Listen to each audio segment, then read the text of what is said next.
Olá pessoal, tudo bem? Vamos para mais uma aula de discipulado. Hoje a gente vai começar nossa aula 11 sobre as reuniões da igreja. Estou abrindo aqui minha janelinha. E como é que vocês estão? Tá tudo bem aí? Estão sobrevivendo bem? Todo mundo direitinho? Então, nossa aula hoje é sobre as reuniões da igreja, né? Nossas aulas sempre são com uma fundamentação bíblica e com orientações práticas para o crescimento espiritual. E a gente vai falar sobre as reuniões da igreja primitiva. E alguma vez você já parou para se perguntar como os cristãos da igreja primitiva se reuniam? Então, a gente vai estudar isso hoje. E nossa aula hoje, então, ela vai ser dividida na parte 1, introdução, onde vamos falar sobre a igreja e o nosso momento atual. 2, apostila, que a gente vai falar sobre a reunião nos lares, o propósito das reuniões. E 3, as nossas considerações finais, para a gente poder avançar. E a nossa lição hoje, ela ia até a parte da ceia. Eu recortei, então a gente vai ter a lição 11, parte 1 e parte 2, porque a ceia merece um dia só para a gente falar de ceia, e não vez de eu ficar correndo aqui, vamos falar um dia só sobre ceia, até porque na hora que alguém quiser procurar na internet, quer saber sobre ceia, fica mais fácil ela pesquisar logo o texto. Até você, quando você quiser estudar aquela aula sobre ceia, é mais fácil você ver nos textos ceia do que ver no título do texto a igreja, você vai ver muita coisa. Então vamos ficar mais focado aqui na reunião nos lares e no propósito das reuniões. Enquanto a gente estiver estudando, eu queria que você estivesse pensando como igreja. Você já sabe que se você é salvo, você é igreja. Então eu quero que você pense sobre como você tem sido igreja e a igreja que você vai ser daqui para frente. E por que daqui para frente, Lia? Porque o mundo mudou, querido. O coronavírus mudou o planeta. Eu assisti um seminário online essa semana para empresários, e o empresário que dava aula dizia que após o vírus tudo mudou, fato.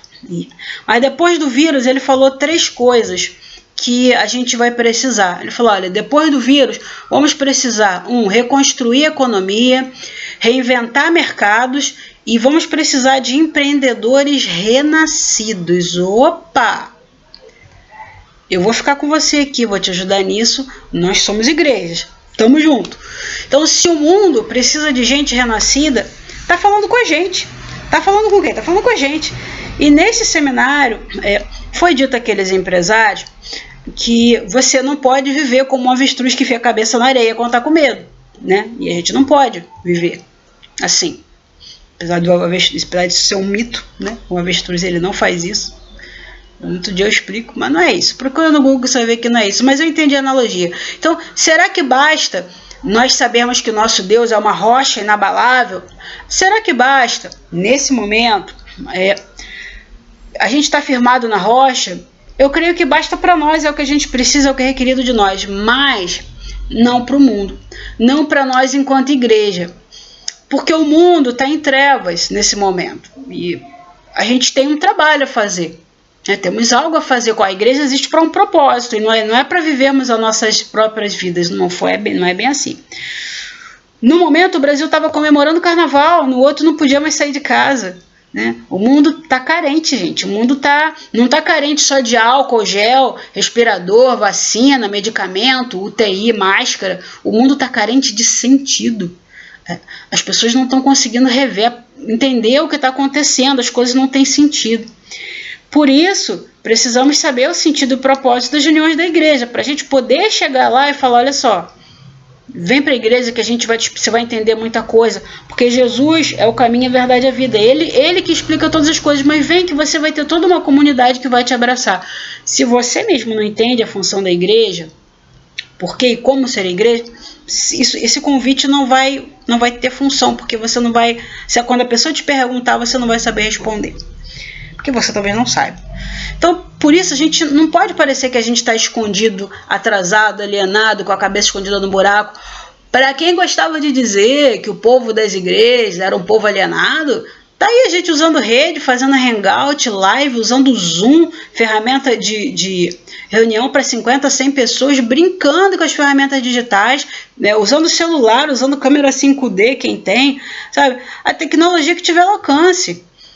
As ofertas podem ser feitas online, com transferência bancária, com cartão, dá seu jeito. Unção, como é que vai ungir? Amigo, pega o azeite que você tem em casa, consagra e vai à luta. Ou então pega aquele azeite que o pastor te deu, você ainda tem, vai lá, já foi consagrado, usa. Ou pede pro apóstolo ir lá e consagrar para você e vai e usa. Dá teu jeito.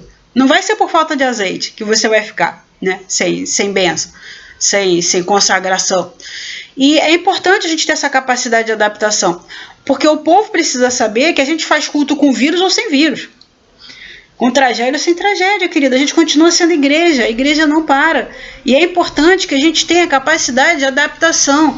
E nesse momento, a palavra-chave para passar por toda essa calamidade aí, para sair desse atoleiro, é adaptação. E, sabe, não é momento de resiliência. Resiliência é quando vem um vento, a cana enverga, mas não quebra. Isso é resiliência. Mas o vento agora alterou tudo em volta da cana. Sabe, a cana pegava a água de um lugar, agora o rio mudou de lugar. O vento soprou, o rio está em outro lugar. Sabe? A gente precisa de adaptação para sobreviver com a mudança ao seu redor. Então, a adaptação vai sair na frente quem souber se adaptar ao caos, vai mais longe quem souber se beneficiar com o caos e quem souber malhar trigo no lagar, como o Gideão. Gente, a gente precisa ler Gideão. A gente precisa ler os Juízes para ler a história de Gideão, observar os detalhes ali. Sabe? Não interessa que você fez 1000 cursos e tem 1000 diplomas. Agora pode ser que eles não valham para nada. Novamente passamos por um ponto de inflexão. Agora o que conta é se você é capaz de identificar o problema do outro, a dor do outro e saber o que fazer com isso. Isso vale para empresas e vale para a igreja. Porque vale para o ser humano, é adaptação. Não é só a empresa que tem que se adaptar, o ser humano tem que se adaptar. Sabe? Nós temos a resposta para esse mundo, nós temos a resposta para as aflições desse mundo, nós sabemos que Jesus está voltando, sabemos que essa calamidade tem a ver com a volta de Jesus e nós sabemos que o mundo material reflete o que está no mundo espiritual. A gente sabe que Deus permite que essas coisas horríveis aconteçam para que nós tenhamos aversão ao pecado, porque a gente não vê o caos que o pecado provoca no plano espiritual, mas a gente vê no mundo material. Sabe? O problema desse mundo não é o corona, é o pecado. A gente sabe como funciona. Quando alguém vê uma mãe matando o próprio filho, fica escandalizada. Meu Deus, que escândalo! Pois é com esse sentimento que Deus tem em relação ao pecado. É por isso que a gente abre mão do pecado. Por isso que quando alguém diz, mas o pecado é legal, a gente, não, cara. A doença entrou no mundo, veio no pacote do pecado. A morte, os assassinatos, os estupros, as coisas horrendas desse mundo, as doenças, as pandemias, isso veio no pacote do pecado. Então você não pode gostar, você não pode negociar, não é legal. Não é legal. A gente entende isso, mas o mundo não. A gente tem a resposta, o mundo não. Então a gente precisa ser capaz de comunicar o evangelho de uma forma que as pessoas entendam. E essa era a mensagem no Pentecostes. Isso é o que está implícito ali. Não basta comunicar o evangelho, tem que falar a linguagem da pessoa que está ouvindo. Você lembra que eles ouviram na língua? Cada um ouvia na sua própria língua. Tinha pessoas de vários lugares falando vários idiomas, mas cada um ouvia na sua própria língua. Então a gente tem que ser capaz de falar. E o Espírito Santo vai agir, mas a gente tem que ser capaz, a gente tem que entender como o outro está ouvindo. Então o importante não é o que você fala, mas é como e o que o outro está ouvindo. Às vezes o que você fala uma coisa, a pessoa entende outra. Você já passou por isso? É fato. Então, se a gente está falando no YouTube, a gente tem que usar uma linguagem de YouTube. Se você fala na TV aberta, você tem que usar uma linguagem de TV aberta. Se você está falando pessoalmente, você tem que ver que tribo urbana aquela pessoa pertence para que você possa se comunicar de modo eficaz no dialeto dela, se for preciso. Porque uma coisa é o que você deseja falar, outra coisa é o que você diz, outra coisa é o que o outro entende, outra coisa é o que ele assimila do que você disse. Entendeu? Então, a gente pode ter 4 versões de uma mesma fala. E se a gente não estiver atento ao ouvinte, aos sinais que ele dá enquanto fala, você não vai perceber que você está falando uma coisa e ele está assimilando outra. Então, por muitos anos estivemos atentos ao que nós mesmos falamos, aquela coisa, ao som da nossa própria voz. Mas agora é hora de abrir o coração, o braço, é hora de abraçar. Mas peraí, abraçar, a gente não pode tocar ninguém. Pois é, a gente está na hora de aprender a abraçar como? Com o que você vai abraçar, querido? Você vai abraçar com o seu coração, porque você não pode tocar em ninguém, porque o vírus é transmissível por contato. Você vê que Deus está gritando? Parece paradoxo, não, mas é Deus gritando. Por um lado, temos um vírus que é transmissível pelo contato. Temos que sair por aí de manga comprida, luva, máscara. Por outro lado, a gente tem que aprender a abraçar sem usar o braço. A gente tem que aprender a envolver as pessoas, porque não se pode mais abraçar. A gente fazia missões até há pouco tempo, abraçando. Você lembra daquele pessoal que ia para as praças com cartaz abraço grátis? Fui para a rua com muita gente fazendo esse tipo de movimento. A gente foi fazer missões, eu e André, a gente foi fazer missões, a gente abraçou. Nosso trabalho era essencialmente abraçar pessoas, ouvir pessoas. Agora a gente não pode abraçar. Nosso trabalho missionário era abraçar pessoas, gente. A gente agora não pode abraçar, mas ainda se pode, se deve envolver pessoas, e precisamos nos adaptar a isso se a gente quiser alguma coisa com missões, alguma coisa com evangelismo. Então, mais do que nunca, a gente vai precisar da cobertura da nuvem de glória. Mais do que nunca, precisamos estar debaixo das asas do Senhor, como diz o Salmo 57. Debaixo das tuas asas me abrigo até que passem as calamidades. A gente tem que estar debaixo das asas do Senhor. Sabe? Estar debaixo das asas do Senhor não é estar com a cara enfiada num buraco até que passe as calamidades. O corona vai passar, mas os seus problemas vão continuar lá. E você não pode viver com a cara enfiada na areia, comendo pedra, comendo mata rasteira. Você foi chamado para comer o melhor dessa terra. Sabe? É hora de avançar. Sabe? O John Piper, ele disponibilizou um livro, um e-book, e eu vou deixar para vocês na descrição do link, para vocês se divertirem um pouco, para vocês lerem, uma leitura boa, gostosa, rápida, e o melhor, é gratuito. Ele disponibilizou e conta um pouco de um testemunho pessoal, mas está falando, o nome do livro é Coronavírus e Jesus. Vou deixar o link na descrição do nosso vídeo, para você fazer seu dever de casa. É como sempre, só os lindos, maravilhosos, de pele limpa, esticada, né? Só a galera bonita demais vai ler, tá bom? Só os lindões vão ler. E os demais, vocês sabem, vão ficar no Facebook discutindo, atrofiando o cérebro, né? Vai chegar uma hora, essa galera do Facebook, vai chegar uma hora que o cérebro vai atrofiar tanto que ele vai fazer assim e vai cair pela orelha, hein? Você se liga com o Facebook, cuidado com esse negócio de rede social. Use com muita moderação. Mas podemos pensar que o surto de coronavírus é eu estou lendo o texto do John Piper, abro aspas. Podemos pensar que o surto de coronavírus é um revés para missões mundiais. Eu duvido. Os caminhos de Deus costumam incluir aparentes contratempos que resultam em grandes avanços. Em 9 de janeiro de 1985, o pastor Hristo Kulichev, pastor congregacional na Bulgária, foi detido e preso. Seu crime foi ter pregado na sua igreja, embora o Estado tivesse nomeado outro homem a quem a congregação não elegeu como pastor. Seu julgamento foi escárnio à justiça. Ele foi condenado a 8 meses de prisão. Durante seu tempo na prisão, ele fez Cristo conhecido de todas as maneiras que pôde. Quando saiu, ele escreveu. Ele escreveu: tanto prisioneiros quanto carcereiros fizeram muitas perguntas. Por fim, acabou que tivemos um ministério muito mais frutífero lá dentro do que esperaríamos na igreja. Deus foi mais bem servido por nossa presença na prisão do que se estivéssemos livres. Esse é frequentemente o caminho de Deus. O escopo global e a seriedade do coronavírus são grandes demais para Deus desperdiçar. Essa doença servirá ao divino e invencível propósito global de evangelização mundial. Cristo não derramou seu sangue em vão. E Apocalipse 5:9 diz que com esse sangue ele comprou para Deus os que procedem de toda tribo, língua, povo e nação. Ele terá a recompensa do seu sofrimento, e até as pandemias servirão para completar a grande comissão. Fecho aspas. A gente tem que perder essa visão um pouco neurótica, meio um pouco paranoica do evangelho, de achar que toda vez que tem uma calamidade, Deus está julgando, Deus está condenando, é o pecado. Gente, o pecado entrou no mundo, logo no início, livro de Gênesis, logo no início, tá?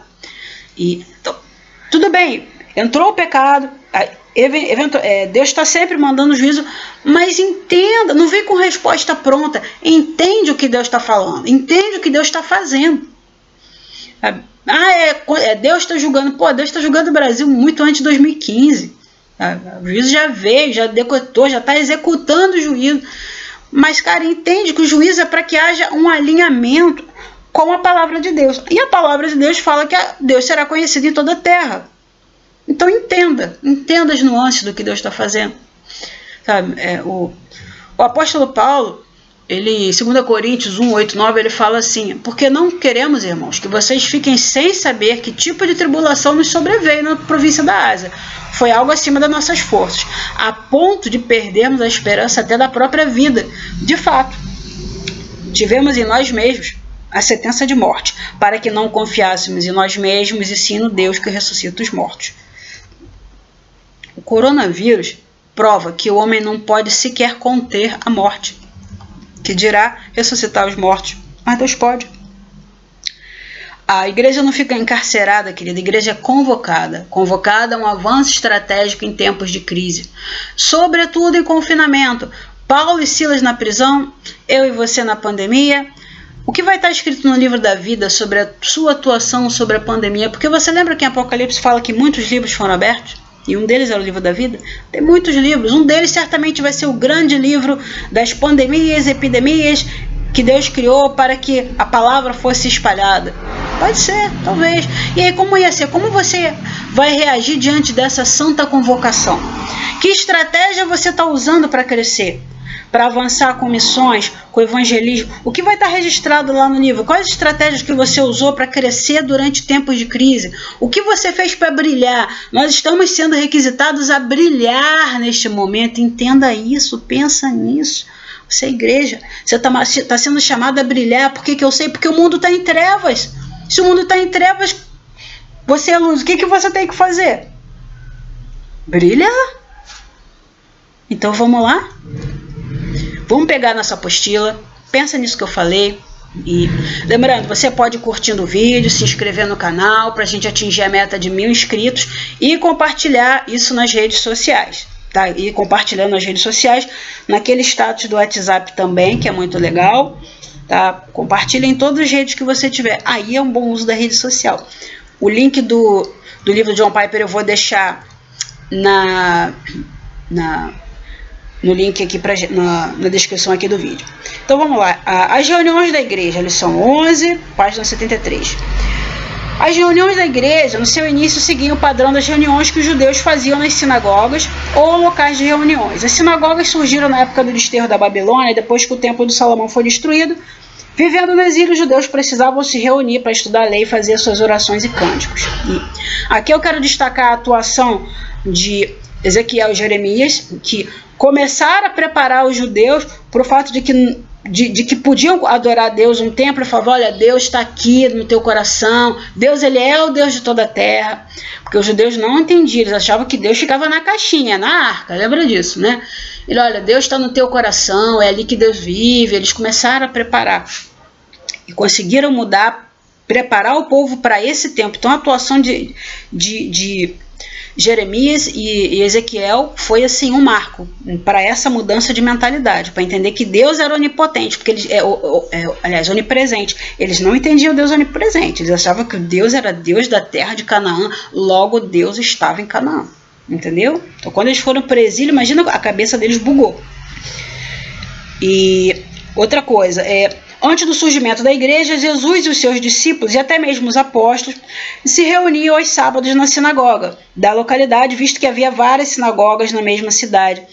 Vamos lembrar o seguinte, os discípulos eram judeus, então eles continuavam sendo judeus apesar de cristãos, mas eles congregavam lá no templo enquanto davam, né, como judeus, mas não porque eram cristãos. Só que chegou uma hora que foi proibido aos cristãos congregarem na sinagoga. Aí eles começaram a ficar essencialmente nas casas. Tá? E onde tem isso aqui pra gente? Eu quero ler um outro texto pra gente. Vamos ler aqui. Os historiadores concordam que a igreja, depois de estabelecer... não, isso aqui não. Naquele início, sem o Novo Testamento, os irmãos liam a lei, os salmos, os profetas. Mais tarde passaram a ler as cartas que os apóstolos enviavam. E vamos lá. Os modelos de culto, as reuniões, são diferentes conforme a cultura de cada povo. O evangelho ele se adapta, novamente a palavra adaptação. Não existe no Novo Novo Testamento, nenhum modelo de reuniões. Tão pouco se tem informações com relação à existência de instrumentos musicais, orquestras, reuniões específicas para ceia, adoração, pregação. Você está vendo que você é um privilegiado? Você está reclamando que a tua igreja não tem banco de veludo? Não tem telão de LED? Cara, tu é privilegiado, a igreja primitiva não tinha. Mas eles às vezes tinham muito mais. Como eles não tinham, eles davam. E a igreja era muito mais poderosa. Hoje a gente tem telão de LED, tem orquestra sinfônica, tem um monte de coisa, tem bailarino, grupo de dança. Tem profissionais para lidar com as crianças e a gente não entrega. Tudo que a gente tem é uma lástima, é uma vergonha. Eu tenho vergonha de você que vai para o culto e não dá o seu máximo ali no culto. Eu tenho vergonha de você que vai para o culto e fica esperando as coisas acontecerem. Você não sabe ser igreja, você dá vergonha. Desculpa, falei. E vamos pegar aqui um outro texto para a gente ler. Isso aqui é interessante, olha. Alguns tentam desmentir o fato de que a igreja primitiva se reunia em casas espontaneamente. A gente tenta desmentir isso, tá? E que durou poucos anos e que as casas e catacumbas foram apenas locais provisórios de reunião visando fugir da perseguição. Olha só. Tanto a Bíblia quanto a história desmente esses argumentos. Lucas disse em Atos 9:31 que a igreja, na verdade, tinha paz em toda a Galiléia, Judéia e Samaria, edificando-se e caminhando no temor do Senhor e no conforto do Espírito Santo crescia em número. A igreja era bem vista, era requisitada, as pessoas gostavam dela. Interessante notar que todo esse período de paz, a igreja estava se reunindo na casa dos membros. E era muito bom. Então, o motivo de se reunir em casas não foi a perseguição. A história também nos mostra, em termos cronológicos, a perseguição foi esporádica nos primeiros séculos e não permanente. Então a regra era reunião em casas. Por quê? Porque em casa é mais fácil você ter comunhão. Tá aí as células que não deixam mentir. Na reunião, nas células, você consegue uma comunhão que no templo você não consegue. Você entra e sai e às vezes não dá nem boa noite, um bom dia pro teu irmão. Entendeu? É muito legal a questão das células, porque você consegue estar perto, você olha no olho, até a própria reunião, que geralmente é formato de círculo, né? Você bota as cadeirinhas ali em cima, você troca ideia, você fala, você troca receita de bolo na célula. Parece bobagem, mas isso é comunhão, cara, é convivência, sabe? E durante as perseguições, os cristãos se refugiavam nas catacumbas. Mas assim que diminuíam as perseguições, ou acabavam, a igreja voltava a se reunir no ambiente determinado pelo Espírito Santo, que era na casa dos irmãos. O segundo argumento é que tanto Jesus quanto os apóstolos primitivos apoiavam a reunião na sinagoga, visto que falavam e participavam de reuniões em tais lugares.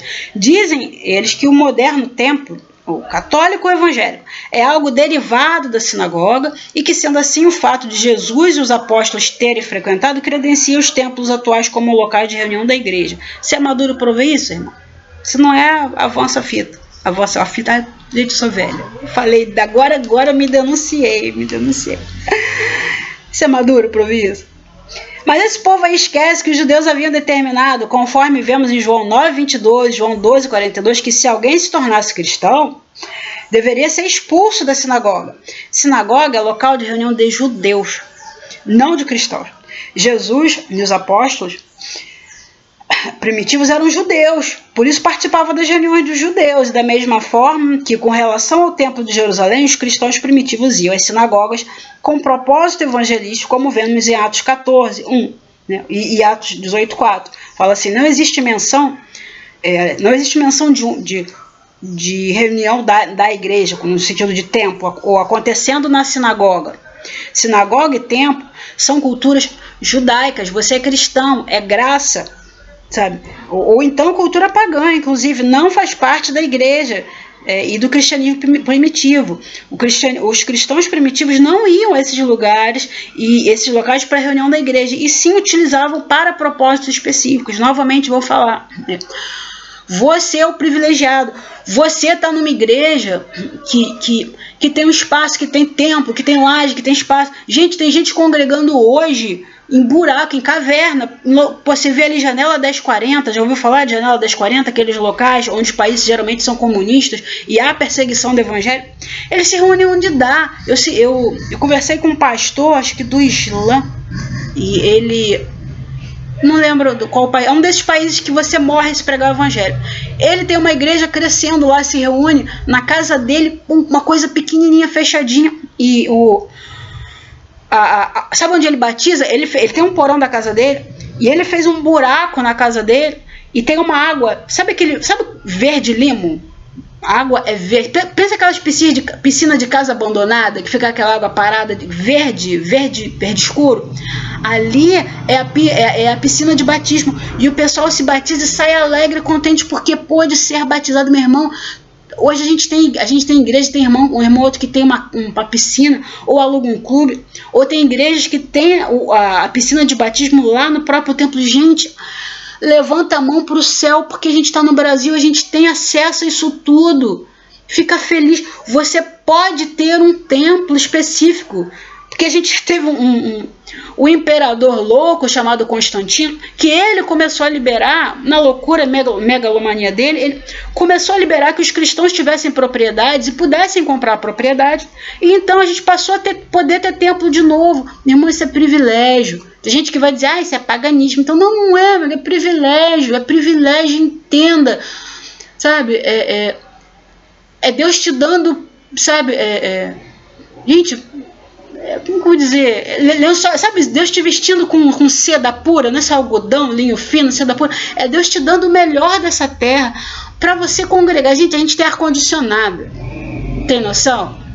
Igreja na África, pensa, igreja no calor da África, poeira, calor, pessoal dançando, cantando, pulando, e você não posso adorar. Ai, não vou dançar no culto não, porque eu vou começar a suar. Ai, gente, que vergonha, quando chegar lá na hora do juízo, irmãozinho da África, como é que você adorou? Ah, eu pulei, dancei com todas as minhas forças, eu queria ser igual ao rei Davi. E você, irmão?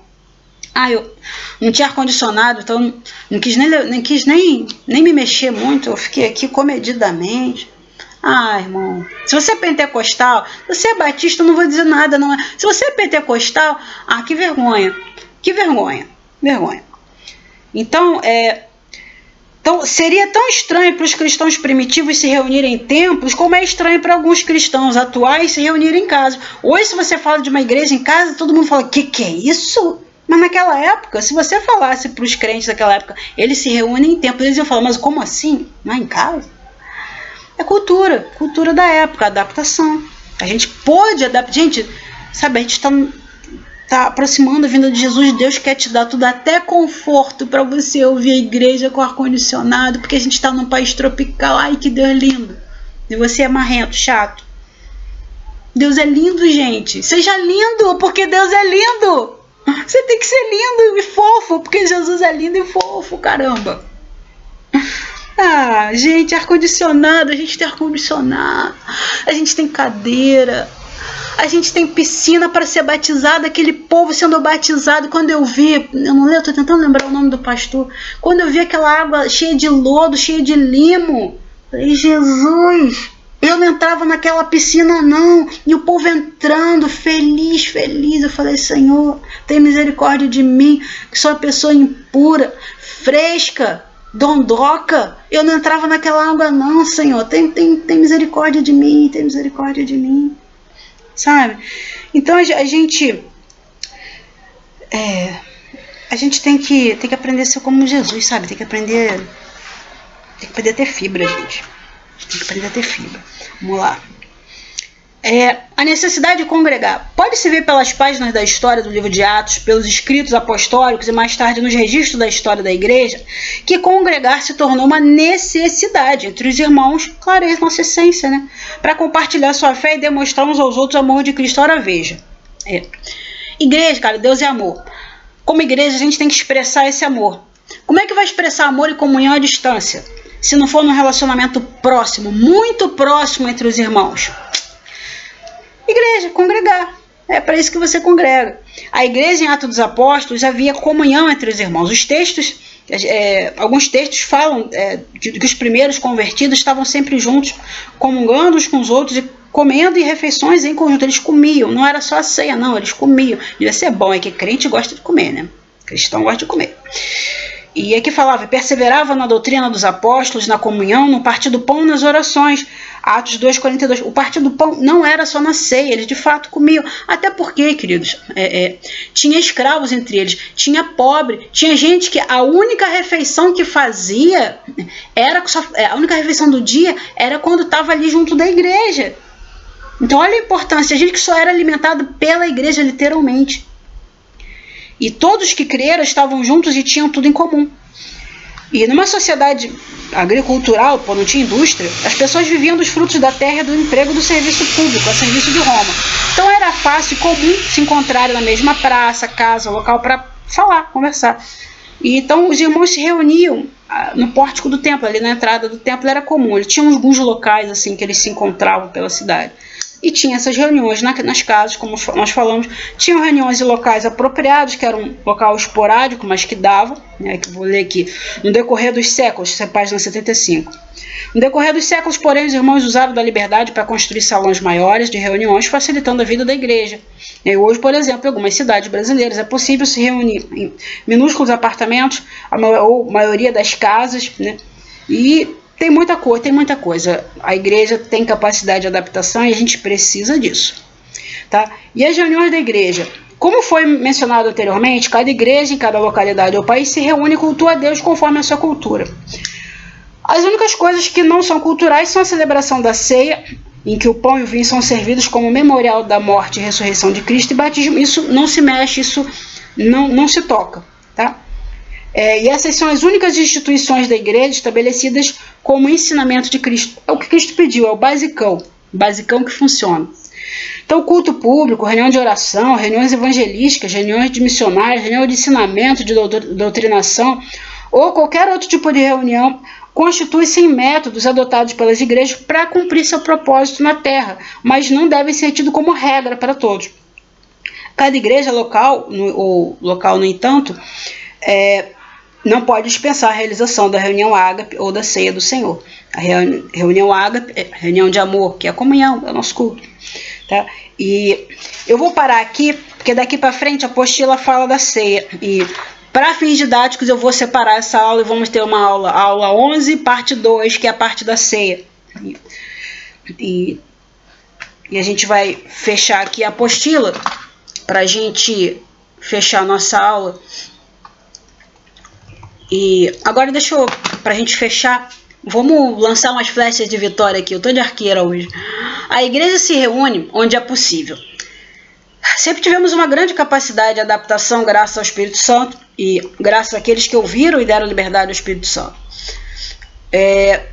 Então, para isso tem que dar liberdade, para ele operar, agir, direcionar, dirigir a igreja. A liturgia nunca foi problema. Tá? O problema é não deixar Deus agir, é querer deixar o Espírito Santo submisso à liturgia, aí é problema. Fazer uma liturgia engessada onde Deus não pode agir, sabe? Como em Apocalipse Jesus fala, eis que estou à porta e bato. Gente, ele está batendo na porta da igreja, Jesus foi deixado do lado de fora, batendo na porta da igreja para entrar. Entende a seriedade do que está escrito ali, ele está do lado de fora.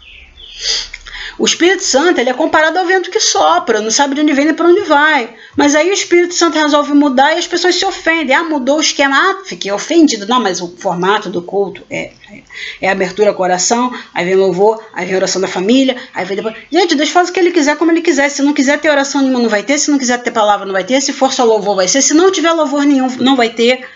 Gente, Deus é o dono da igreja. Ele é que manda, tá? E tem local que se o pastor estiver cheio de unção, da unção de Deus e seguir a direção do Espírito, vai ter gente que vai sair da igreja, vai se ofender, sabe? Porque ele não entende que ele é cooperador, ele acha que é cliente. Não estou satisfeita com a igreja, vou procurar a igreja melhor. Vai. Gente, Tem gente para isso. Mas olha só, o mundo mudou. Tudo vai mudar necessariamente. as coisas na igreja também vão mudar, querido. E isso é bom, porque Deus criou a mudança, Deus está por trás dessa mudança. A gente tem que estar preparado para dançar conforme a música de Deus. E a gente não tem que se intimidar com a crise, não. A gente tem que entender o propósito de Deus na crise, nosso papel nessa crise também. A gente tem que parar de pensar em problema e começar a pensar em propósito. Ah, mas a gente está na crise mundial. Peraí. Olha só. Crise mundial. Vamos ver um pouquinho da história. Thomas Edison ficou doente, entrou numa quarentena porque ele ficou doente, teve um problema respiratório, não lembro se foi tuberculose, teve tempo para pensar. O que ele fez? Teve um insight, criou a luz elétrica. Você hoje tem energia elétrica porque Thomas Edison aproveitou o tempo disponível para pensar. De quebra, fundou a General Electric, a GE, que você certamente tem algum ferro de passar roupa, alguma coisa da GE. Então, graças a uma quarentena. Na época da crise do Plano Collor, um monte de empresa surgiu e está aí bombando grande até hoje. A Buscapé. Buscapé é uma empresa que surgiu no Plano Collor. Ninguém queria comprar, eles criaram uma empresa. Polishop, em 99, o empresário percebeu que venda online era a tendência das próximas décadas. E aí criou a Polishop. Tem uma que eu queria destacar. Na Segunda Guerra Mundial, o mundo estava devastado, a Europa quebrada, tinha problema social, econômico, família destruída, tinha órfãos, campos devastados para todo lado, pessoa tentando reconstruir sua casa, negócio, vida, estava um mar de trevas. Um confeiteiro chamado Pietro Ferrero, um italiano, ele viu uma oportunidade aí. Ele trabalhava com chocolate, era confeiteiro, ele viu que os campos de cacau estavam devastados. Pô, como é que vai fazer alguma coisa de cacau? Não havia suprimento, não tinha comida, que dirá cacau, que sempre foi caro. E o que ele cria? Na área dele tinha tinha avelã. Tinha muita avelã. Assim, em qualquer lugar tinha avelã. E ele falou, eu não tenho cacau, não posso usar cacau, mas eu posso usar avelã. Então ele criou uma pasta marrom, que dava aquela ilusão de cacau, e fez ela a base de açúcar, a base de cacau, e de avelã, botou um tiquinho de cacau e vendeu. E como era um produto barato, ele fazia degustação. Então você chegava no mercado com uma fatia de pão, ele botava alguém para passar aquela pasta, e geralmente fazia isso com criança. E aí a criança sorria quando comia, ficava feliz e queria. Você imagina a cara de uma criança quando come um pouco de Nutella. Pois é. Pietro Ferrero inventou a Nutella. Ele é o cara que criou a Nutella em tempo de crise, gente. Nutella é muito bom. Se você me ama, pode me dar um pote de Nutella. Não vou engordar, juro pra você, eu amo Nutella. Mas Nutella tá R$21 um pote, porque o cara prosperou e agora é caro, querido. Entendeu? Então foi criado assim, fim da linha, o que dava? A gambiarra, a Nutella é a gambiarra que deu certo, gente. Você pode inventar. E vou dizer mais, sabe por que eu separei? Não é porque eu gosto de Nutella, não. É porque eu achei muito bonito. E tem um princípio espiritual. Ele transformou a amarga em doce. O negócio prospera em um momento de crise. A gente aprende uma coisa que é tão clara que às vezes a gente não consegue enxergar, porque está muito aqui. Em um momento de escuridão, venda a luz. Sabe? Imagina aquelas crianças na Itália, a quantidade de órfãos que tinha. E ele gerou esperança para aquelas crianças que estavam lá, porque de repente uma criança não era órfã, mas o melhor amigo dele estava todo mundo deprimido, inclusive as crianças. Pietro Ferrero vendeu alegria, ele pegou o que ele tinha e transformou em alegria e esperança. Foi isso que ele vendeu, Nutella, era barato, todo mundo podia comprar, até a criança podia guardar o dinheirinho e comprar Nutella. Hoje não dá, você tem que vender um rim para comprar um pote de Nutella. Mas cara, por que eu tô falando isso? Porque você é luz. Eu tô falando de flecha de vitória, tá? Dica de vitória, que você precisa anotar, precisa guardar para você. Monetiza a luz que você tem. Não tô falando de vender o evangelho, não, mas de usar os talentos que Deus te deu, sabe? Pietro Ferrero vendeu esperança. Ele monetizou a esperança. Vou te dar mais empresas que prosperaram em crise. Nescafé, 1930, crise do café. Tava todo mundo quebrado. O governo pediu que fizesse um café mais durável. Vamos fazer o café em pó, que nem o leite que é em pó. Surgiu Nescafé, líder de mercado. Em 79, na segunda crise do petróleo, Gente, surgiu a Localiza, que hoje é a maior locadora de automóveis da América Latina, no auge da crise do petróleo. Você vê que tem uma crise e alguém vê, a crise é essa, e eu vou criar produtos para essa crise, só que a coisa permanece. A Uber nasceu em 2008, durante uma crise violenta de desemprego nos Estados Unidos, que quebrou, todo mundo sofreu rebarba dessa crise de 2008 nos Estados Unidos. Foi semelhante ao crack da Bolsa em 1929, tem um monte de filme que fala sobre isso, recente, e aí surgiu a Uber, por quê? Porque estava todo mundo desempregado, gente morando na rua, as pessoas hipotecaram as casas, compraram título, não deu dinheiro, perdeu dinheiro, o banco comeu tudo de juros, quebrou o banco, gente, foi um quebra-quebra nos Estados Unidos em 2008. Inventaram o Uber porque estava todo mundo desempregado, mas o cara ainda tinha um carro, era o que restava, era o que ele tinha. Tá entendendo? Você já viu esse tipo de situação na Bíblia, gente? Trabalha com o que você tem. Você quer ver outra coisa? Em 1934, na época da recessão, ainda daquela recessão do crack da Bolsa em 1929, em 1934, ainda ninguém tinha dinheiro ainda. O pessoal ainda estava de ressaca da Bolsa de Valores, ninguém tinha dinheiro para investir. Mas alguém pensou, poxa, mas seria legal investir. Já não tem dinheiro, mas podia pelo menos brincar, né? Porque isso... Os investidores ficavam felizes, as pessoas queriam a sensação de poder comprar coisas, porque só que elas não podiam comprar coisas, então brincar com isso seria legal. Aí o que fez? Criou um jogo, que aqui no Brasil é chamado Banco Imobiliário. Nos Estados Unidos é Monopólio, sei lá. E sabe, criou o joguinho lá, Banco Imobiliário, que tá aí até hoje, é um jogo maneiríssimo de jogar. Então, em tempo de crise, é hora de vencer. Então, você tem que enxergar, como o apóstolo falou domingo, oportunidade na adversidade, oportunidade da crise, porque tem, procura que você vai achar. Buscais e achareis, querido, buscais e acharei. Procura oportunidade no meio dessa crise que você vai achar, estou te garantindo como profeta. Faz algo novo, procura algo novo, não tenta o velho que você já tinha, que funcionava, pega algo novo do zero. Procura uma oportunidade no meio dessa crise, algo novo, você vai achar.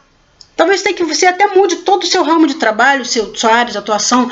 A igreja cresce em tempo de crise, isso serve para missões, serve para evangelismo, serve para a igreja. Você é igreja, é bíblico você prosperar em tempo de crise, é bíblico você crescer em tempo de crise, porque a igreja cresce em tempo de crise. Se você crescer como empresa, você prosperar financeiramente, a igreja cresce, querido, porque a igreja ela não precisa de dinheiro para nada, mas a gente usa o dinheiro. A igreja precisa de Deus, ponto. Mas Deus usa essa ferramenta que nós criamos, que é o dinheiro. Então, se você prosperar, a igreja prospera, e é bíblico. Você precisa entender a riqueza do reino. Você enriquecendo, o reino enriquece. Você enriquecendo é dinheiro para missões, é dinheiro para a salinha das crianças, é dinheiro para o ministério de jovens, é dinheiro para o ministério de dança. Entenda. Deus quer que você prospere, até porque Jesus falou, nisso meu Pai é glorificado quando vocês dão muito fruto. Você tem que entender que você prosperar muito, crescer muito é bíblico, o reino cresce. E Deus é glorificado quando você enriquece, fato.